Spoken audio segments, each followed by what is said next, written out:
We're so excited that you've joined us today for this month's Sora Talks.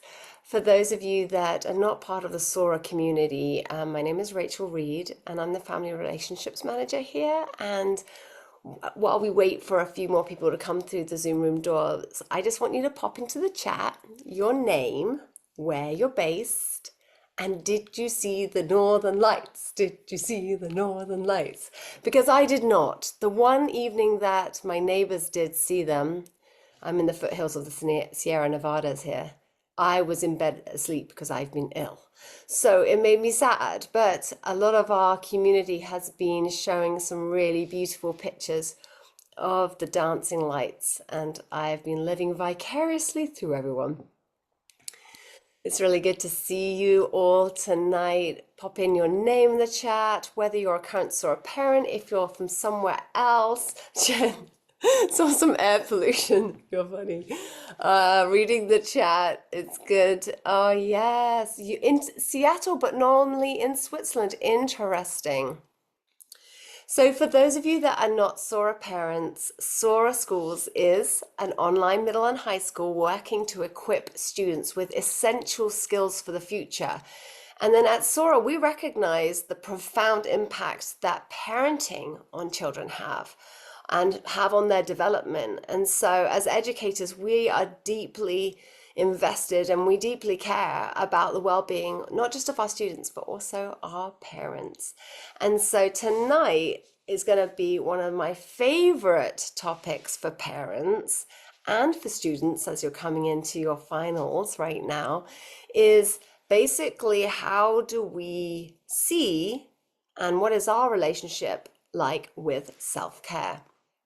But parents, ultimately, if you're here for the first time, Sora Talks is to help you do your job better as a parent, because it's our online conference series for parents and educators, really for adults in general, but to gain insights and actionable ideas and connect with a global community of engaged parents and experts. So tonight, there's just a few reminders for the guidelines. We all live by this, hopefully, anyway, but we want everyone to respect everyone in this Zoom room. We have different experiences. We come from different backgrounds, different cultures, different places. And so respect is our mutual friend here. Post-meeting confidentiality. Which I know you will discuss this when you leave the Zoom room, which we want you to because it's an amazing subject. But if discussing the meeting and when discussing the meeting with people that weren't here, please keep anonymous names and don't mention who said what. We go deep here and we're vulnerable. And actually at this session last year, I remember we stopped the recording toward the end and we really cracked open some stuff. So we might do that again tonight if you guys would like that. And thirdly, anonymous questions. Listen, if you have a question that you want to ask our speaker tonight and you don't want to say it's you, that's totally cool. You can just DM me in the chat and I will not say your name and I will speak out your question. So as I said earlier, tonight we'll be learning about self-care, and self-care is one of those topics that everyone talks about and few people implement, me included. Literally the first thing I said to Taylor was like, this is good that we're talking about this tonight. So this session will offer up practical definitions of self-care, teach you to build your own self-care toolkit, and explore how to implement self-care practices based on your current needs. So it's about this time. Let's introduce our wonderful speaker for tonight. This is Taylor Morrison. Taylor Elise Morrison is a portfolio careerist whose work focuses on building accessible, personal, and professional development experiences. She holds a degree in human and organizational development, and she's currently pursuing a PhD in change leadership from the University of Central Arkansas. A learning by doing devotee, Taylor's co-created several projects, included Women Facilitating, the Inner Workout Book, the Inner Warm-Up Podcast, the Lifestyle Business League, and more. Named one of Fortune's 10 innovators shaping the future of health. It's a big deal we've got her tonight. Taylor draws on her coaching, mindfulness, and academic training to meet people where they are and get them closer to what they really want. So without further ado, over to you, Taylor, my friend. Thank you all for having me. Thank you for being here tonight and for making some time and space for yourself. Um, we already did an intro of me, so I have some words about me up here, but I don't think we need to focus on them. And I know we had some agreements from Sora. If I may, I'd love to add a few agreements of my own to have this be a place where you can share openly and honestly. That might be in the chat or by coming off mute. It's also really important as we're having this discussion that you're able to be open and honest with yourself. The next is that we're a gathering of experts. So I firmly believe that you're the expert on your own experience. And like Rachel was saying, your experience may differ from other people's experience. Also, your experience today may be different than the experience that you had this time last year, which leads me to this next piece, which is that we're free from judgment. And I've done versions of this workshop many, many times. Most of what I find myself having to remind people is that being free from judgment includes not judging ourselves. So when we're looking at redefining self-care, I want this to be an opportunity for you to be honest, but not to be kicking yourself while you're down. You're here because you want to learn how to care for yourself. Let's not create a scenario where you're harming yourself by saying, oh, I should be doing this. And then finally, we're supportive. So I see many of you on camera. We've got folks off camera too. Do what you need to do to be supportive, supported in this space, and be supportive of each other as you hopefully make some connections and some commitments. So what we will be exploring today is we're first going to start with some myth busting about self-care. It's one of my favorite things to do. Then we're going to share a new definition of self-care, which I hope will open up new possibilities for you. We'll talk about the 5 dimensions of well-being and how you can use those to create your own self-care toolkit. So before I go too much further, I want to check in with you all. You can add your thoughts in the chat. What comes to mind when you hear the term self-care? Don't overthink this. Just let this be a little word association. When I say self-care, what are the words that come to mind for you? Sherry's kicking us off with rest, saying yes to yourself, relax. What's really fun about what's been added in the chat so far, and please keep them coming, is there are some that are states of mind. There are some that are actions, like saying yes to yourself, having time for mindfulness. We've got something that you consume in there, a chai latte, taking vitamins. Rachel says not enough. I'm sure that there's other people who are maybe thinking that but didn't type that into the chat. It's always interesting to see the associations that we make with self-care. And I want to explore these a little bit more deeply. So there's 3 myths that we're going to bust tonight. The first is this myth that self-care is one size fits all. So the good news is that we're here having a conversation about self-care. And since I started really doing this work in probably 2018, 2019, it's only become more popular of a term. Unfortunately, what I've seen happen, though, is that as we talk about self-care more, we try and make it sound like it should be standardized.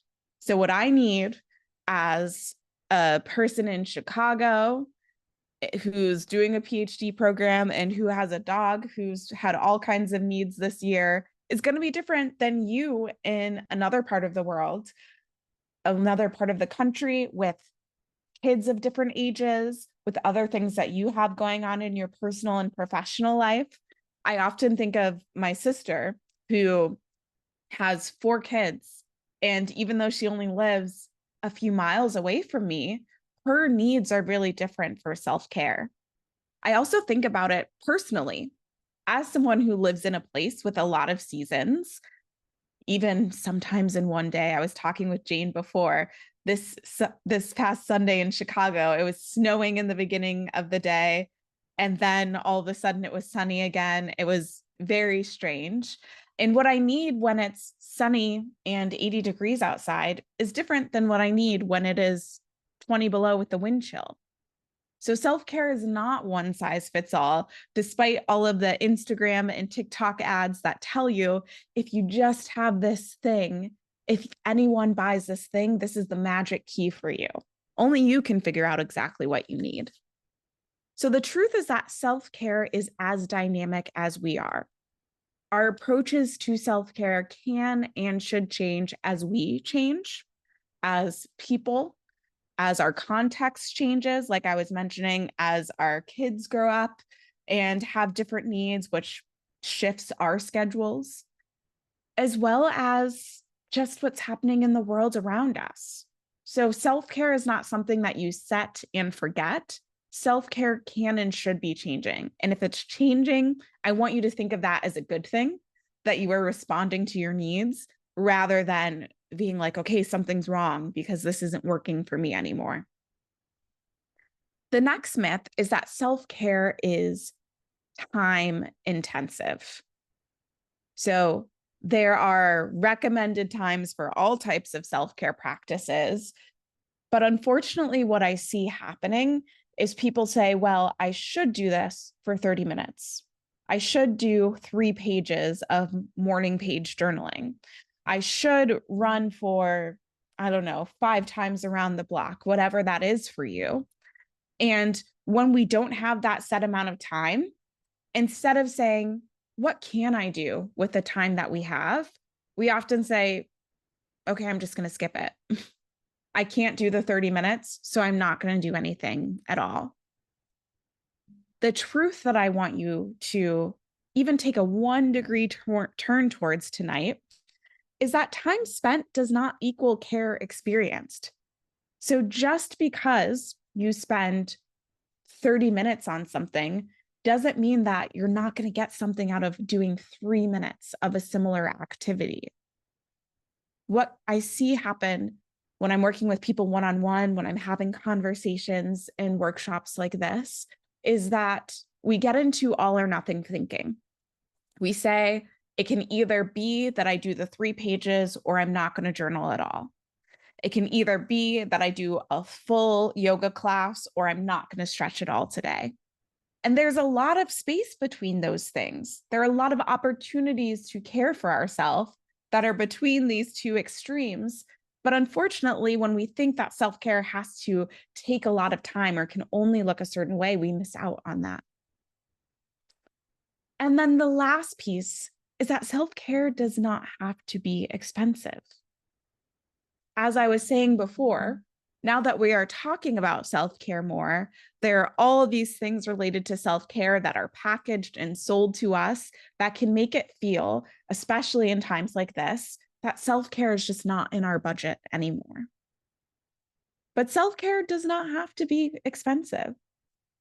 There are elements of self-care, and we'll talk more about them later, but breath is always available to us. We have to breathe to live anyway. Being able to walk if you have that ability, or to even look outside of your window at nature, is always available to us. And sometimes a game I like to play with myself is when I feel like, oh, I have to have this thing to be able to practice self-care.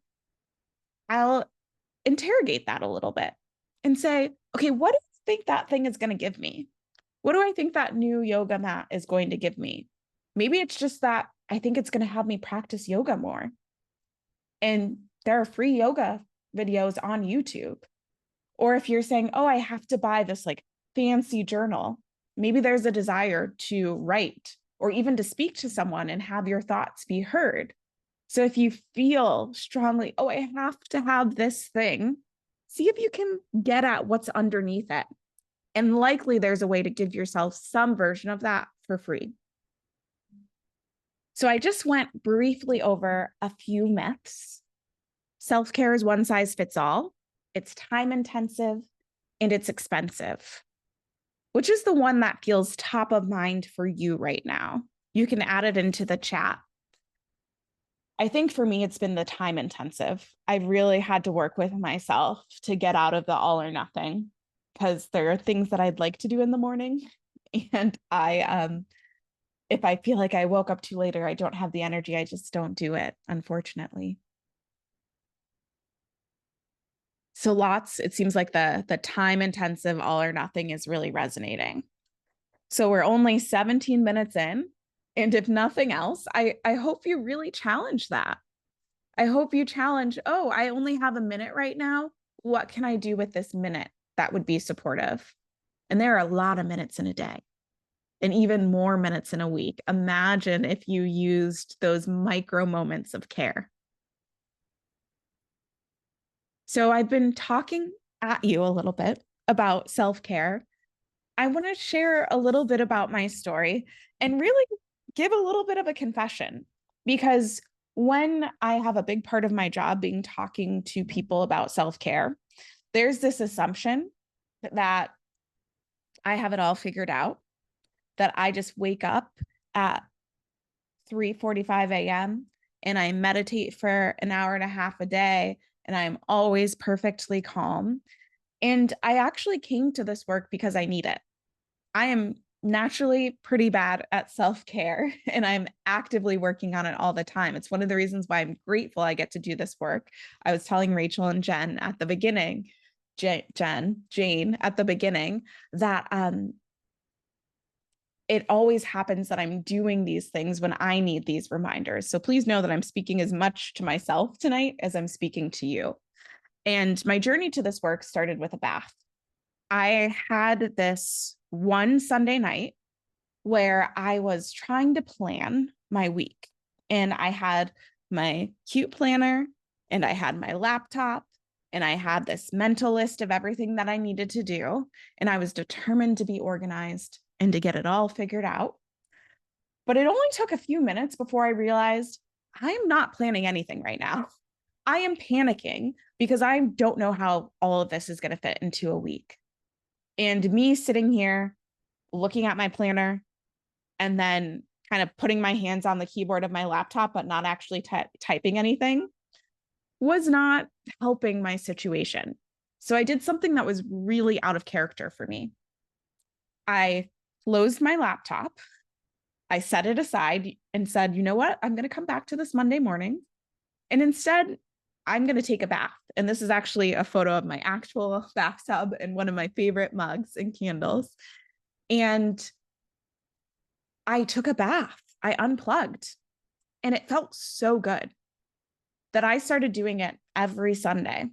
I had this ritual of like doing a little bit to organize my week and then closing the laptop, taking a bath, and not looking at my email or my laptop or my phone again until Monday morning.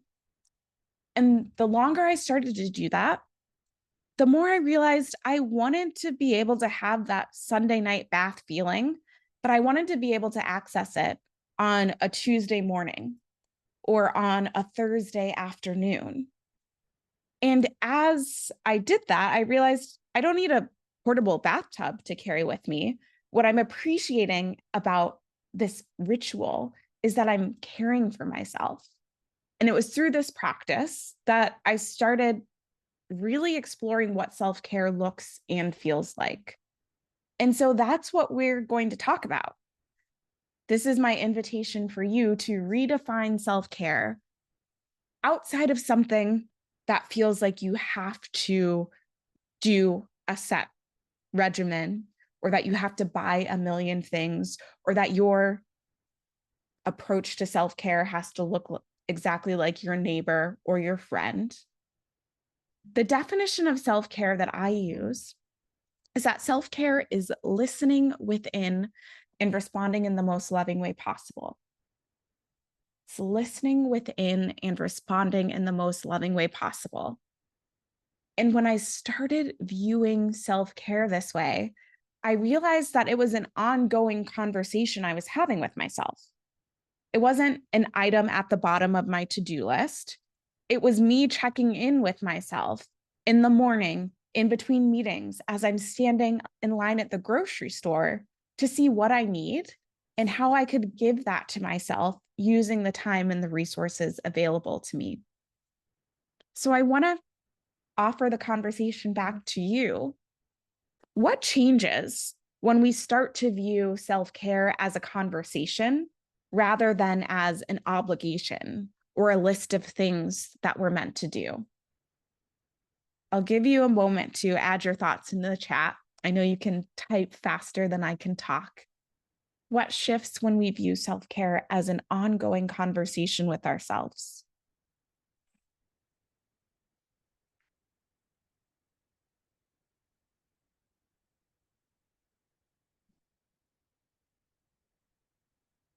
So, Peter, you said obligation.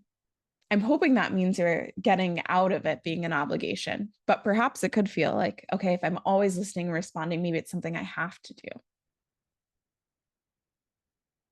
Intuition. Yeah, Jack, there is a level of intuition to it. It really presses up against that self-care is one size fits all because it's about me checking in with myself, which is going to be different than what's on my whatever social media algorithm. It feels more accessible. Yeah. Mm, yeah, Rachel has had the benefit of getting to see me give this before. And so, yeah, there's a level of excitement that can come. There's a level of surprise instead of, oh, I have to do this exact same thing. Maybe I'm going to surprise myself with what I need. And that's one of the delights for me of getting to talk about this with so many different kinds of people is seeing the realization and the permission granted that there are a lot of things that can be self-care. One time I asked this question and someone said, oh, so self-care could be then when I go bowling on Tuesday nights with my dad. Or self-care is when I come to work early on Monday mornings before my coworkers and I have this ritual of putting music I love and watering my plants. Or self-care could be you trying a new baking recipe. There's a lot of possibility that's available there. Yeah, the listening to yourself, less mental clutching. That's such a poetic way to put it, Clint. Yeah, we're not grasping, we're not clutching onto something. There's an element of open-handedness to whatever it is that our body, our mind, these other parts of us will tell us that we need. And if we're saying that self-care is a conversation, then conversation is a lot more effective when we use shared language. And if the first big shift for me was starting to see self-care as that definition, listening within, responding in the most loving way possible, the second shift was realizing that there were different parts of me that needed care. I talk about them as the 5 dimensions of well-being. They're inspired by this yogic concept called the koshas. And I remember I was in my yoga teacher training and our teacher was talking about the koshas and I was realizing, oh, this is why sometimes I am doing something for my body. I'm in a yoga class. I'm doing self-care. I should be so proud of myself, but I'm still feeling a little unsupported afterwards. Maybe it's because there was a different part of me that needed care. So when we have this language, this vocabulary, it makes it easier for us to listen and respond and to identify the different parts of ourselves that need to be cared for. So I'm going to talk about these dimensions at a pretty high level. There's 5 dimensions, and then there's 2 or 3 sub-dimensions underneath each of them. We're going to talk about the broader categories. So the physical dimension, I think about this as a two-way conversation with our body. So our body is always telling us things. It is telling us when we are hungry or tired or feeling stiff. We are also saying things to our body about how it looks, how it feels, how important its needs are or are not.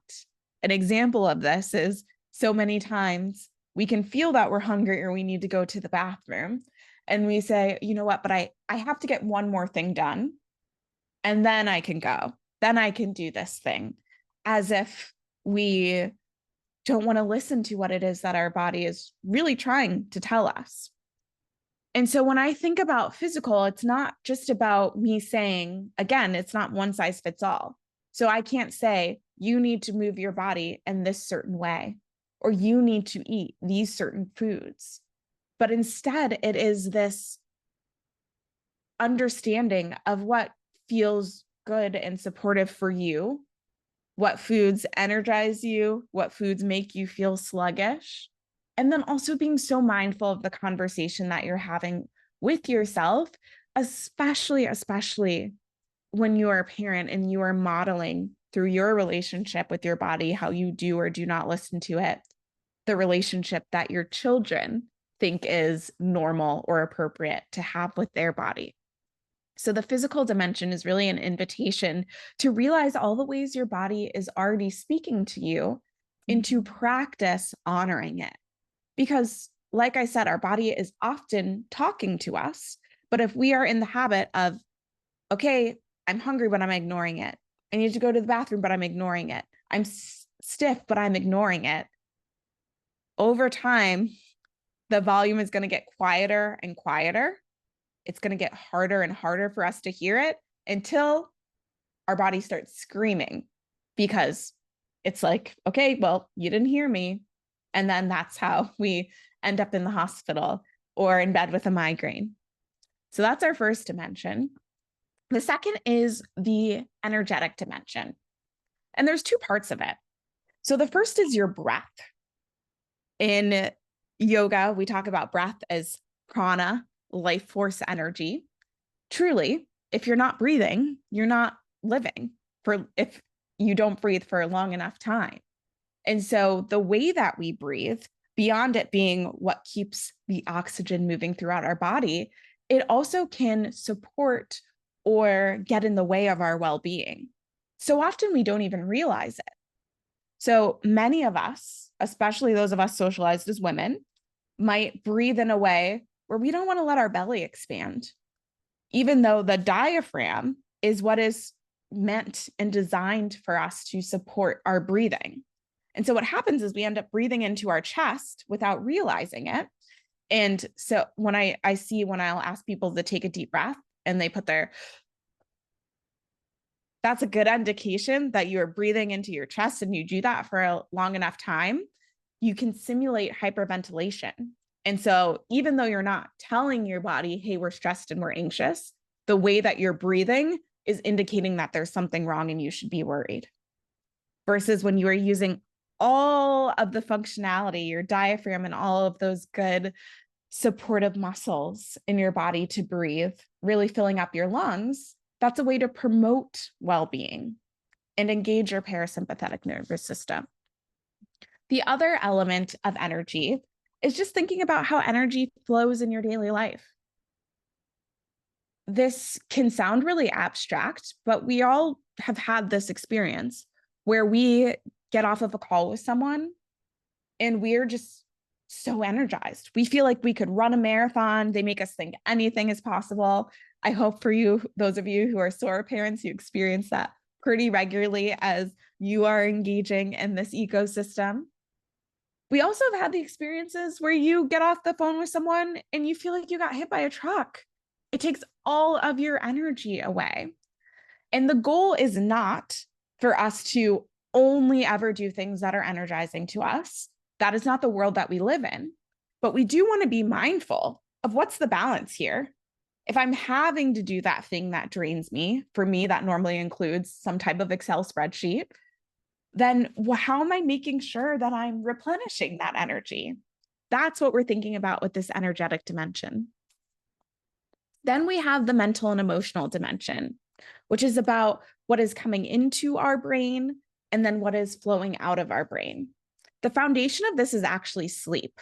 So even though, yes, sleep is really related to the physical dimension, I put it in the mental and emotional dimension because our sleep or our lack of sleep has such an impact on our brain's ability to function, our ability to regulate our emotions.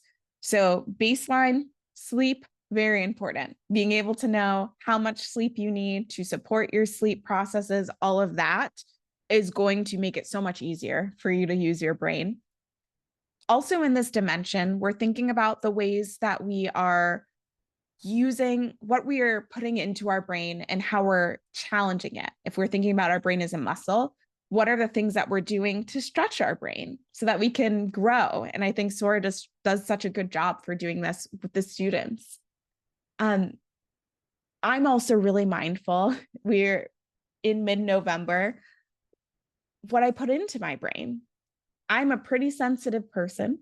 And so I have to avoid a lot of horror movies in October, even though my husband loves them, because I just know it's too much for me. If I put that into my brain, it's going to have an impact not just on my brain, but also my body. And so I have to be really mindful of that.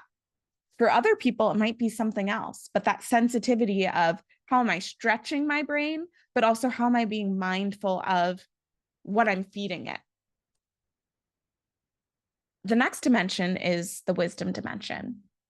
And I told you at the beginning, I believe that you are your own best expert. This wisdom dimension is about honoring that. So first, it's about having the ability to be present enough to notice what's happening. We can't hear our wisdom if we cannot be present with ourselves. So that's the first step.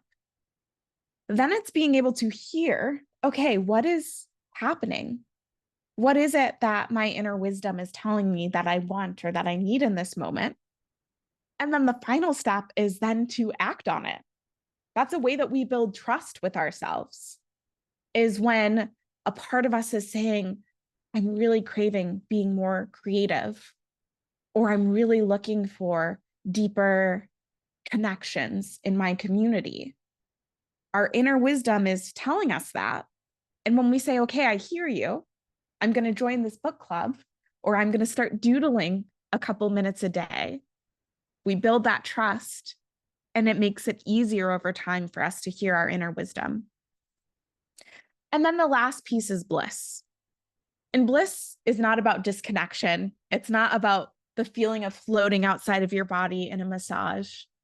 I think about bliss as a deep state of connection where you are connected to the truest, fullest expression of yourself, to your communities, and then ultimately to something bigger than you, whether that is nature or a spiritual practice you have, or your own personal values that guide your life. So these are the 5 dimensions of well-being: physical, energetic, mental, emotional, wisdom, and bliss. Now that we've started to build this language, which dimension of well-being do you feel like needs your attention, needs your care?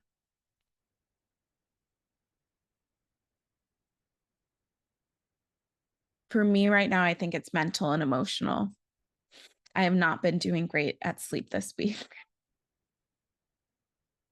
Jane saying energetic. Clint's with me in the mental and emotional. Okay. Not the only one with the mental and emotional tonight. So what's cool is even though you've just been introduced to these, you are already starting to have this language. And then you can think, okay, if I know the mental and emotional part of me needs care, do I need to maybe stop watching that show that's a little too intense right now? Do I need to pick up a book that's going to challenge me? It gives us something to do. Sherry's saying bliss. So maybe there's something you need to do to connect to yourself or to feel connected and giving and receiving care in people around you. So this was a high level. I have a free assessment on the Inner Workout website if you want to get a more detailed breakdown that goes into the subdimensions. Okay, so if we are going into our definition, and just to remind you, I'm going to say it so many times tonight, self-care is listening within and responding in the most loving way possible. Let's start with the listening within side of things. So listening within, if we're thinking about this as a conversation, If you are a good conversationalist, if you're having a conversation with someone and you're like, oh, I just love talking to them, chances are that they are a good listener. And we want to be that for ourselves. So I'm going to offer a few ways to listen within. The first is to find some space for stillness. And by stillness, I don't even necessarily mean that you don't need to be moving, because I know sometimes for me, as someone with some neurodivergence going on, the stillness is the quiet space within me, but it might be easier for me to find that if I am walking. The goal is to have a space of quiet that is focused on listening to your own thoughts. Another way to listen within is observation. So it could just be as simple as keeping a little log about how you're feeling. And you could choose to do this in the morning, at night before bed. Maybe you check in midday. But it could be, okay, my shoulders are really tight right now. I'm noticing that I've been really frustrated with the people in my life. Like they asked to play a song that I find annoying and I just snap at them. So starting to notice those things that are happening. And then reflection can pair really nicely with observation to connect some of the dots. So the example that I often give is I've had migraines for most of my life.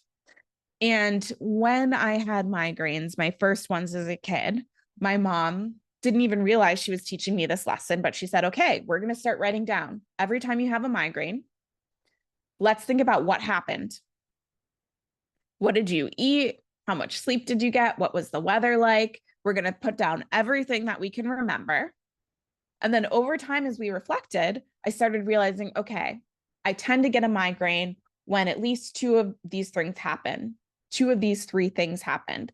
Either I don't get enough sleep, or it's really hot outside. Like typically I have to start being aware of it around 85 degrees or more. And then if I'm not drinking enough water. So I know in the summer, when it's hot here in Chicago, I better make sure that I'm sleeping well and drinking a lot of water. Otherwise, chances are high for a migraine. So the more that we start to make these observations, we can start to then connect dots. Because remember, this is the first part of the formula, listening within. And we're going to use these insights to help us respond in the most loving way possible. So in order to do this, one practice that I like to offer is this reflection practice. So you pick an interval of time. If you're just starting out doing this, maybe you do it once a week. And you ask yourself, when did I experience tension? And I mean that broadly. It could be tension in your body, tension in a relationship, tension emotionally. And then when did I feel most supported? And again, the more that you answer this question, you start to see trends. I feel a lot of tension before I engage with this person, or at this time of the month, or this time of day.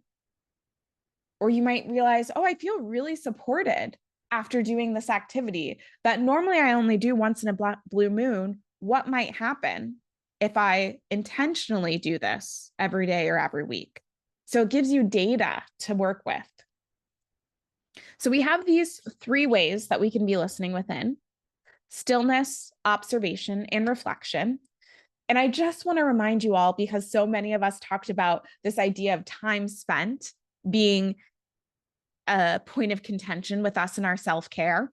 The stillness doesn't have to be a long time. I find that for me, it's in the mornings when I walk my dog. Other walks, I'm like talking to my mom on the phone, or maybe I'm looking at my phone when I'm walking my dog. But the morning walk, I don't have any music. I don't have anything else. That is just my time to be with my thoughts. Maybe for you, it is in the shower, or you're taking your kid to an activity and you spend 10 minutes in the car by yourself before you walk all the way in.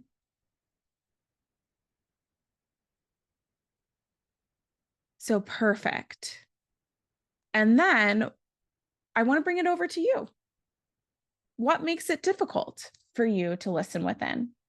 This all sounds well and good, but what makes it hard for you to listen within?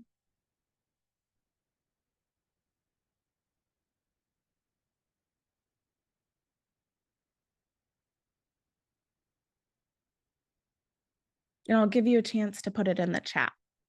So Peter's kicking us off, mental congestion. Yeah. Sometimes it's almost like you need to decompress for a moment before you listen within. That's part of why I like to do it in the morning, because I don't have as much of that build up in the morning. It's hard for me to access that listening within at the end of the day.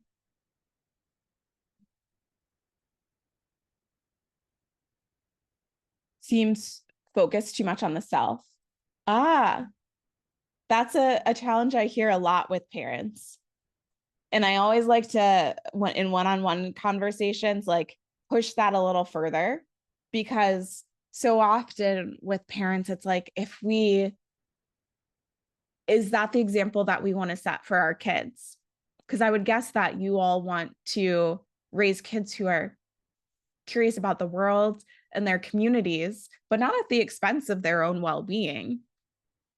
But so often for us as adults, as caregivers, we ignore that for ourselves, making it a lower priority. Other things are happening. Yeah, making everything else a priority, which makes sense because so many of you said time spent is what the issue is. So I'm really curious to see what happens if you say, even for a minute, I'm going to do this, even for 2 minutes, and seeing what happens. Last thing I'll add here, this kind of, well, I'm not going to add this here. This will come up in our next piece. So the second part of our definition, self-care is listening within and responding in the most loving way possible, using the time and the resources that we have available to us. Is taking that information that we get from listening within and then putting it into practice. And so there are 2 types of practices that I think about: proactive practices, responsive practices. Our proactive practices are guiding us to a desired outcome. So that's like, if you do this and you realize, every time I talk to this person, every time I run this errand, every time the weather changes in this way, this thing happens. A lot of times, when you're going to talk to that person or have to run that errand, you can do something proactively to support you. It is guiding you towards a sense of feeling grounded or supported or engaged or excited. Our responsive practices are grounding us when something happens that we didn't plan. We get the notification on our phone that spikes our blood pressure. We get an email, we have something that takes longer than we expect. Our responsive practices are not meant to ignore the difficult, unexpected thing. They're to help regulate us so that we can get to a place where we're better able to engage with it. That's the goal. And so there are so many things that can be in our toolkit of practices. I've got 8 things that I want to share with you that you can do in micro moments, but you could also have these be several hours. These are all supported by research as being things that are really good for us. So the first thing, I mentioned this before, breathing. We already have to do it to stay alive. I love it because it is a free practice. And oftentimes when we're talking about breathing from a well-being perspective, we are encouraged to close our eyes and sit a certain way. That is great. I am trained in breath work. I think it's very powerful. And I also do these breathing practices in meetings, and I keep my eyes open and I use it to regulate me when maybe someone's frustrating me in a meeting. So I just want you to know that you can do these in more situations than maybe you think. So for breathing, the first thing that I just want you to do whenever you want to intentionally breathe is straighten out your posture a little bit. And then you're going to start breathing using all of your apparatus designed to help you breathe. So making sure that you're really getting all the way into your belly. And then you want to make your exhales longer than your inhales if your goal is for calming and relaxation.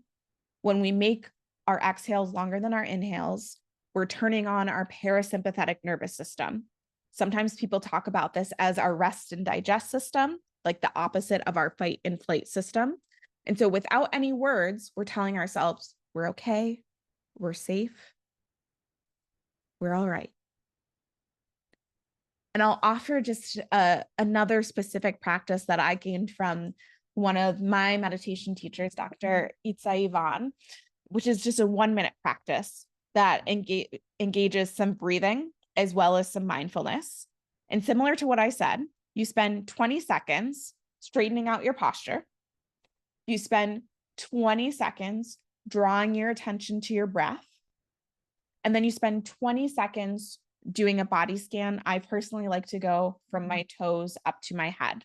And obviously you could expand this, but even in 1 minute, the 20 seconds of each of those, posture, breath,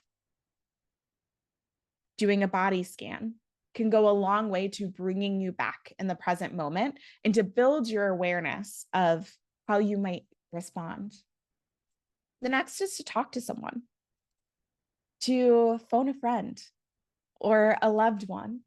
And depending on what it is, it could just be, I do this all the time with my husband, just like, hey, can I have a pep talk right now? I could really use a pep talk. The thing I like to be mindful of here is if you feel like what you need is to vent, make sure you ask permission first, because you don't want it to be that you seeking care ends up being a dump on someone else that is dysregulating for them. So this is one of the things I love about my friends is that we're pretty good at asking if we have the capacity to hold that before we go into ranting about how upset we are about something. The next is to do a little bit of movement. One of my favorite ways to do this when I don't have a lot of time is I have a playlist of songs that I will move to. Some are only a couple minutes, some are longer, like 6 or 7 minutes. But I like having the finite of I'm just going to move my body, whether that is stretching or dancing or doing some shakes, which can be really regulating. I only have to do it for this song. Now, obviously, there are other longer ways that you can move your body. Some of you like to go for a run. Some of you like to do a yoga flow, but something for that short and sweet of just finding a way to move for a song makes it feel a little bit more accessible. There's journaling. A couple of ways that I like to approach journaling, especially when I'm in that moment where something I didn't expect happens, is to treat it like an interview. So I might just start by writing, I'm really frustrated right now. And then either I'll write or I'll say to myself, okay, Taylor, why are you feeling frustrated? Write some stuff, read it over as if I were listening to myself. Might notice, oh, I noticed that you use the word obligated. Why do you feel obligated? And just spend a few minutes writing like that. Another thing that you can do is just do some bullet points. These are, I'm not trying to make this in sentences. I'm not writing an essay. I just need to get these things off. I'm annoyed at this. I'm confused about this. I'm wondering this. Getting outside in nature, as much as that is accessible to you. I don't feel like I need to say too much about that. I hope all of us have experienced the wonders of nature. And even if that's like being with the plants in your home, if that's all that's available to you. There also is some research to support that having like a email or computer background has a very, very small dose of what we get out of nature. But if you feel like I can't go outside and take a long walk, maybe you just water your plants, dust off their leaves, and see how that regulates you. Do something creative, even if you don't feel like you're, quote, a creative person. Write a haiku, doodle, like all these little things. I know some people who will have like these mini watercolors by their desk. This isn't that you need to become the next like Basquiat or Picasso or something.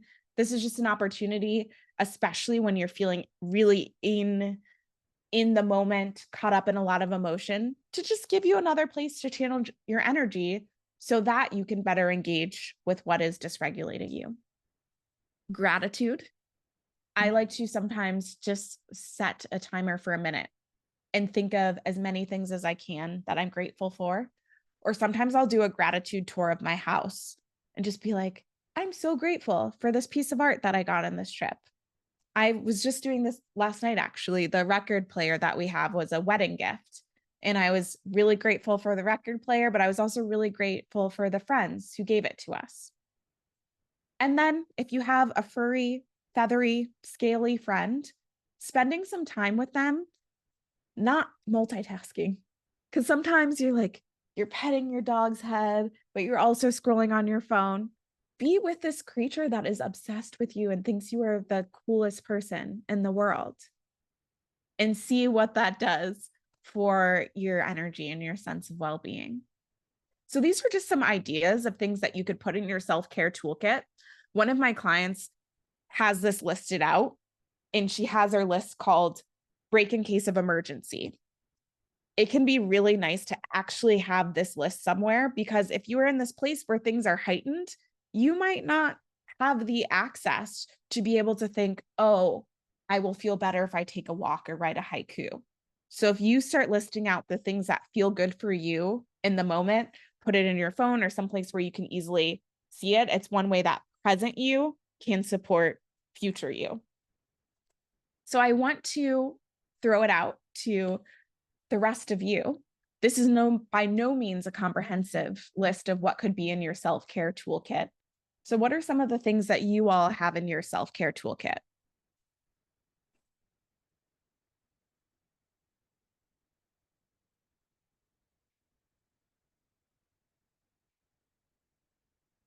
Water. Yes. I'm also grateful to have a partner who, before I got onto this, was like, do you have water? Ooh, macro photography. Now, I can only imagine the way that that changes the way that you see the things around you, really see the details of it.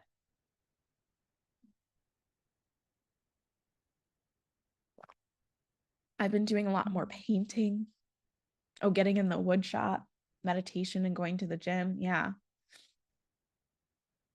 Swimming. My husband is a swimmer, and I know it can be so meditative. So it sounds like you have some things that are in your toolkit.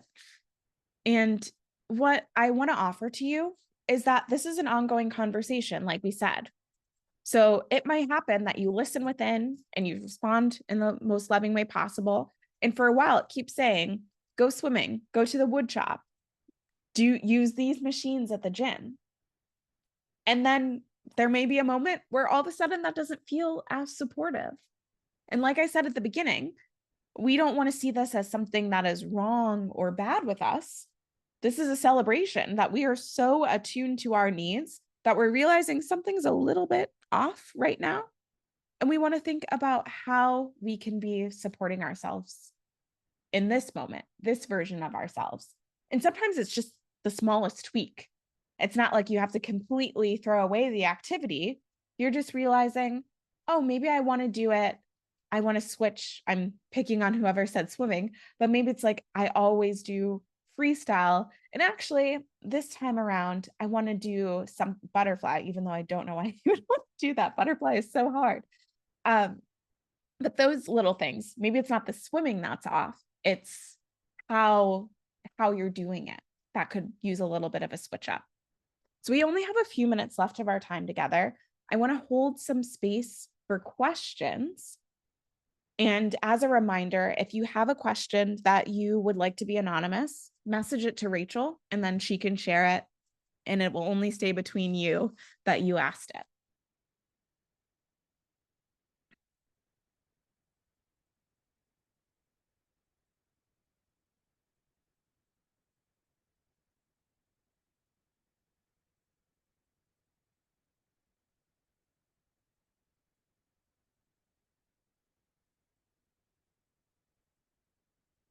And if you don't have a question, I would love for you to add one thing that you're taking away from tonight's conversation.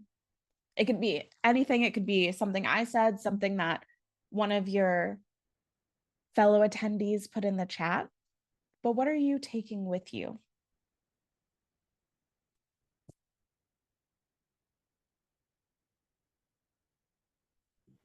I'll put into the chat some of Taylor's resources. We'll also send an email out tomorrow for you and on Heartbeat for the current Sora School parents. But you have some physical things to take away with you as well that Taylor has given you tonight with her resources.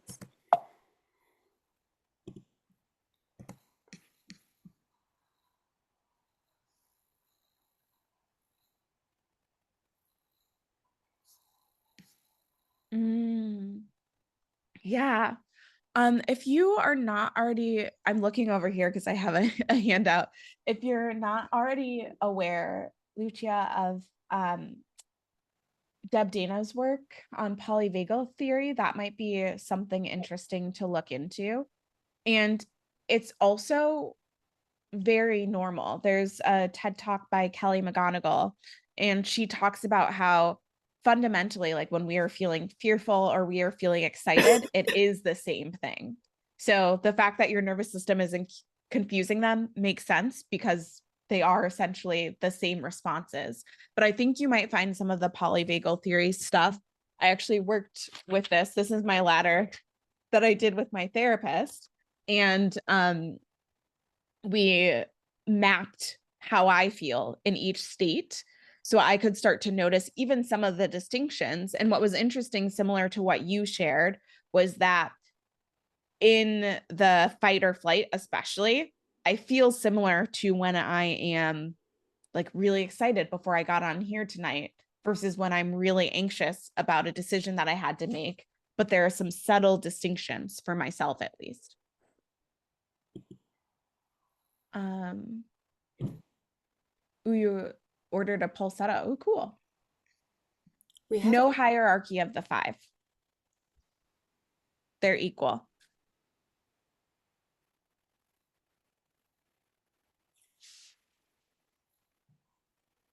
Oh, yeah. Deb Dana has done poly.